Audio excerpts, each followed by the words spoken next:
Maria, United Kingdom. Read by the author. I was born in Trinidad in 1970. I was the seventh of 8 children, and I would describe my parents as devoutly Catholic. I had no experience of the Tridentine Latin Mass, TLM. There was certainly none celebrated in Trinidad after the Council, and my recollection is that, as the years went by, my parents would seek out the most conservative Novus Ordo priests, and we would travel a little further if necessary to attend Mass. I went to Catholic schools. My primary school was run by an Irish nun, Sister Maria. She ran a tight ship, and in a school of over 1,000 girls, the discipline and order was, certainly by today's standards, exceptional. Our school day was punctuated by numerous prayers, including 1 decade of the Rosary after lunch, where Sister Maria, from the Tannoy system, would give a little meditation before we began. I am still inspired by these childhood meditations when I say my Rosary. We also said family Rosary at night. We called it Decade, because, when we were all relatively young, we started with just 1 decade. But though as the years went by we progressed to the whole Rosary, we still called it Decade. At around 8 p.m, shouts could be heard throughout the house, "Everybody, come for Decade!" Throughout my childhood, the words Vatican II, Tridentine Mass, and later on Archbishop Lefebvre would reach my ears. As an adult, I was able to ask my mother how she and my father knew all this stuff, and none of my friends' parents, many of whom, like them, grew up with the TLM, never spoke of it. She put it down to her receiving a copy of the Christian Order. She explained that after having read that copy, she and my father immediately subscribed, and they both had a feeling of intense relief that they were not the only ones asking questions about what was happening in the church. The Christian Order and later on the Angelus magazine were regular periodicals which came through the post. I liked browsing through the Angelus magazine because there were pictures and the articles were easier to read than the Christian Order. Sometimes on a Sunday afternoon after our traditional roast lunch in 30-degree heat, my father would gather us all into their bedroom for apologetics. I loved these sessions because we got an hour in the air-conditioned bedroom.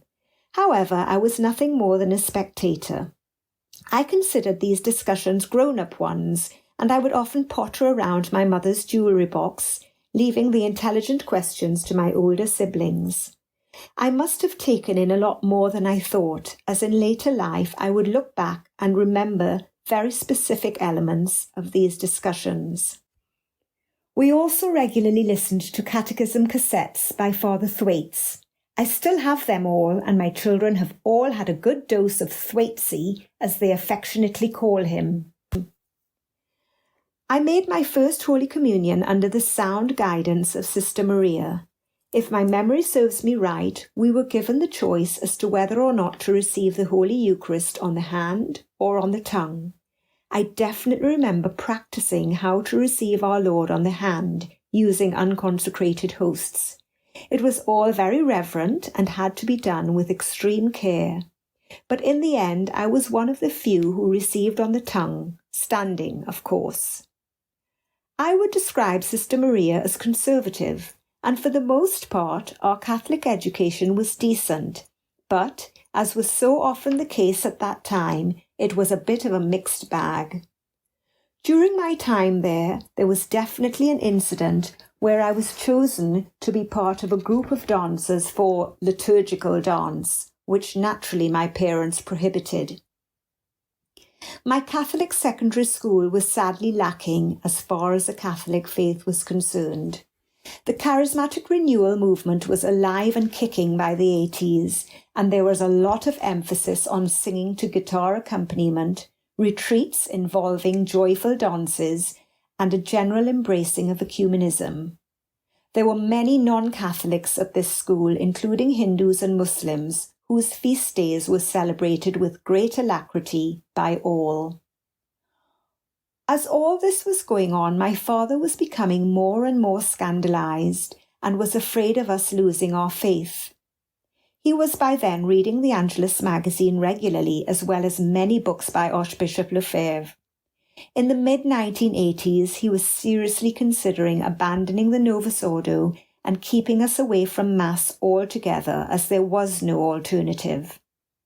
My mother objected strongly to this suggestion and wrote to Archbishop Lefebvre explaining the situation and asking him if keeping us away from Mass was really the prudent thing to do. She was fully expecting him to write back and say that given our circumstances, going to a reverently celebrated Novus Ordo Mass would be acceptable, so was disappointed when the secretary to Archbishop Lefebvre, Father Patrice Laroche, wrote back with the opposite response, confirming that the family should keep well away and stay at home and say the rosary. Despite the letter, my mother just didn't feel she could keep us away from Mass. It was probably the only time in her life that she went against my father's wishes, and so we continued to go to the Novus Ordo Mass. We would go along with my mother, and my father would go to a different Mass, only for the consecration. We were fortunate to find two very traditionally minded priests who had recently come to Trinidad from the UK. Sadly, one of them committed suicide many years ago, but I am still friends with the other one, who married me and my husband in 1996.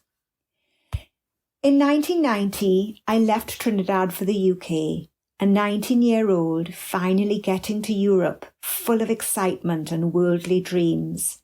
My father died that very year, but he was able to go to the consecrations by Archbishop Lefebvre of the 4 bishops in Icone in 1988, and I treasure the photographs of this event, which lie in an envelope next to the letter from Father Laroche. Until I had children, my faith was wishy-washy, to say the least. I went to Mass, but my prayer life diminished to a minimum. Anything to do with traditional Catholicism was well and truly packed away in a far corner of my mind. I was too busy having a good time, embracing London life and revelling in my independence. I married an Englishman who was baptised Church of England. We were married by my old priest friend from Trinidad at the Brompton Oratory. I'm sure I knew that somewhere in the catechism it said that mixed marriages were forbidden, but the subject never really came up. And once my husband agreed to raise our children Catholic, there seemed to be no issue. It was really once I had children that my faith became again very important to me. The responsibility of 3 souls weighed heavy on my mind, and thus my journey back began. We lived in southwest London for most of our young married lives. My son attended the local primary school. There was definitely a liturgical dance episode when he was there, and we attended the local Catholic parish church. It was during this time that I became more and more unsettled by some of the goings-on. 2 things in particular were very disturbing to me. The first was one Christmas Eve Mass, full choir with guitars singing Happy Birthday to Jesus, just a big old jamboree as far as I could tell. Little drops of what I believed was the blood of Christ could be seen on the floor, just where one of the lay Eucharistic ministers was distributing it. I went into a state of panic. My husband, he came to Mass on Christmas Eve as he quite enjoyed the jamboree, was telling me to calm down. The priest seemed oblivious, but one of the lay people who was very involved in the parish clocked that I was distressed and came with a towel and wiped it up. The second straw that broke the camel's back was during confession with the parish priest, who said something to me that I knew went directly against the teaching of the Catholic Church. I knew I had to stop going there. I found a TLM very near to me through the Latin Mass Society. It was only the second TLM I had ever attended. The first was in Trinidad after John Paul II granted the indult. I must have been around 17 years old. I remember the night perfectly when my father punched the air in joy. He was so happy. He got permission from the Archbishop of Trinidad to have a mass said, and a very old priest reluctantly agreed to say it. My father served at that mass. He had not forgotten how to do so. My parents let many people know about it. They imagined a great turnout with all their friends, cousins, etc. One person turned up through the little side entrance, a cousin of my father. Several people told my father after that they arrived to find the main church door locked after having been assured by the priest that it would be open, so assumed it wasn't happening and went back home. I think the whole incident was so disheartening to my father, and he never tried to have another TLM Mass celebrated after that. Back in southwest London, our Sunday evening Mass became our regular thing. My son learned to serve, and it was really the beginning of a huge spiritual awakening for me. Very strange to hear my older sister say that she once went to a TLM Mass. She didn't attend the one in Trinidad because she was at boarding school in England at the time. And she said to herself, never again. I have no idea why my first significant experience made me feel like I had come home, but she felt exactly the opposite. Our little Sunday routine was not to last. The priest announced one Sunday in around 2010 that he didn't feel he was able to carry on. His health was not good and he was finding it exhausting. He went on to suggest various alternatives, and the following words made my ears prick up. Of course, I cannot advise you to go to the SSPX, but... The SSPX? Wasn't that Archbishop Lefebvre's society? In a few moments, everything came flooding back to me. Apologetic sessions, the Angelus magazine, Archbishop Lefebvre, the whole thing. The next Sunday, I found myself at the little SSPX chapel in Wimbledon. My overwhelming feeling was one of regret. Why had I just discovered this? Why had I wasted years of my life messing around? That very morning, as Providence would have it, I met Bishop Williamson. A man who was in the process of being catechized to become a Catholic by Bishop Williamson invited me to meet him after Mass. Come and meet the bishop, he said to me. I had no idea who the bishop was. Luckily for me, the bishop was also being visited by an American couple, so I could sit quietly and not run the risk of making too much of a fool of myself in the presence of this tall, serious, and seemingly saintly man. I did not even make the connection then that he would have been one of the 4 bishops at the consecration that my father attended in 1988 at Icone. And so my new life at the SSPX started. The children were brought on board, and we eventually found our home at the Sunday evening SSPX Mass in Woking, where my son took up serving again. We were completely out of the Novus Ordo by then, and would not even consider attending such a Mass.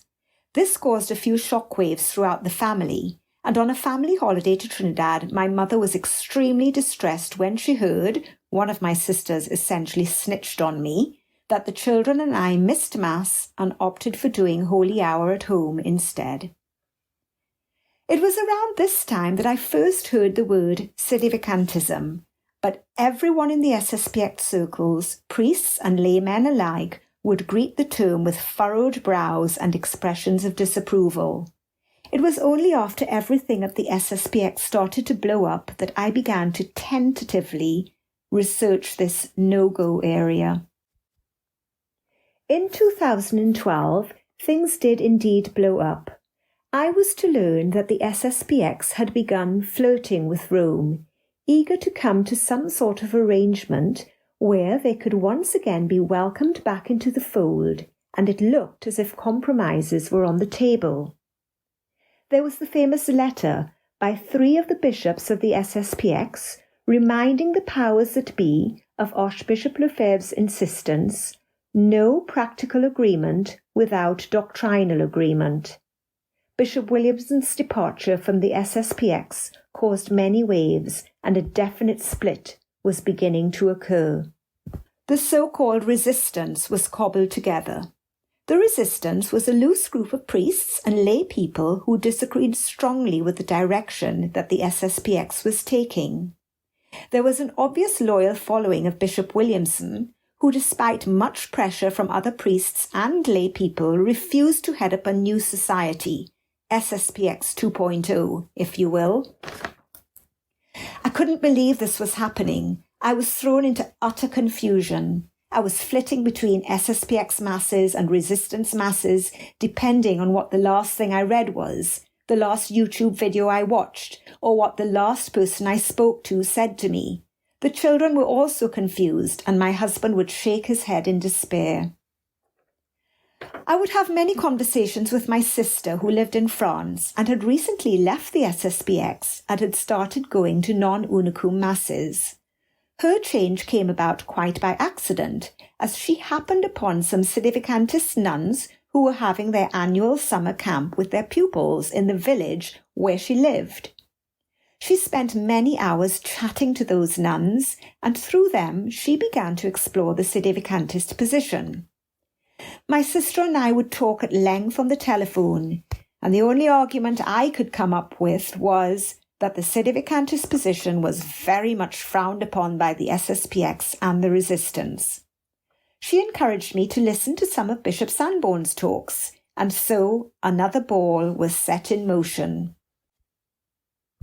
Providentially, Bishop Sanborn himself was having a conference and mass in London at the Tavistock Hotel in around 2014, and before you could say non unicum, I was climbing the 176 steps at Russell Square Tube Station to attend. I saw many familiar faces there, and this gave me some comfort. I was not the only one searching. Bishop Sanborn's talk was clear, logical, and made perfect sense. I went away with much food for thought. It was really his 2013 conference, which I accessed online, that clinched it for me. He opened the talk by asking the following question: Is the religion, the ensemble of doctrine, disciplines, and liturgical practices of Vatican II Catholic or not? When confronted with the reality of what Vatican II says, there really can be no disputing the fact that the answer to that question has to be a resounding no. Were the changes brought about by Vatican II substantial or merely accidental? If Vatican II merely represents accidental change, then we are obliged to obey it. If, however, it represents substantial change and can therefore not be called Catholic, then we must reject it. All this made sense to me, and I realised, of course, that the SSPX resistance would agree with this logic, as they do indeed reject Vatican II. It is the follow-up to this logic that really got the cogs turning. It is impossible that the authority of the Catholic Church promulgate to the whole Church false doctrines, evil disciplines, and false liturgical practices. I believe that it is this question that gives rise to disagreements, as the SSPX resistance would probably answer that question differently from Sedevacantists, as my understanding is that they do not accept that Vatican II has to be adhered to at all, that it is merely a pastoral council and not a doctrinal one, that we are completely free to ignore it as we would ignore any other nonsense coming out of the Vatican, and none of this means that the post-Vatican II popes are not legitimate popes. It just means that they are bad popes. This proposal was one which I got on board with for all my time at the SSPX and Resistance, until again, listening to Bishop Sanborn, I finally grasped the meaning of universal ordinary magisterium.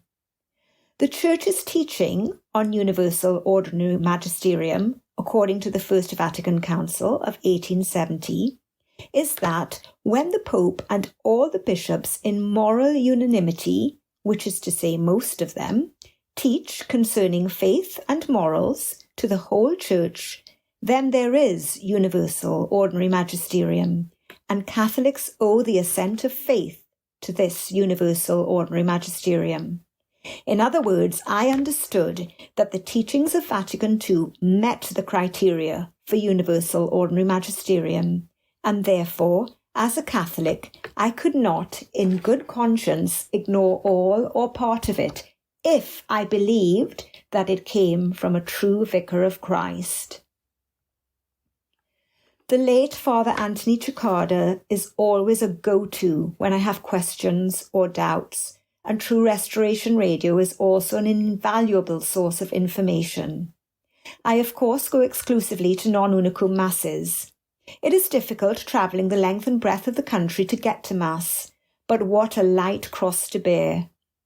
I feel so blessed that our little community is growing and that Masses are available practically every Sunday somewhere in the country. I will be attending my first Ignatian retreat this summer and look forward to this wonderful opportunity to deepen my faith and strengthen my relationship with my loving Lord and Saviour. It is good to see, amidst all the madness and chaos of the modern world, a glimmer of hope appear. Young people are searching, and traditional Catholicism seems to be making a comeback. My hope and prayer is that soon the terms Sedevacantism and non-unicum will be redundant, as a true vicar of Christ occupies the chair of Peter, and true Catholicism reigns in all its power and glory. May Our Lady listen and quickly come to our aid.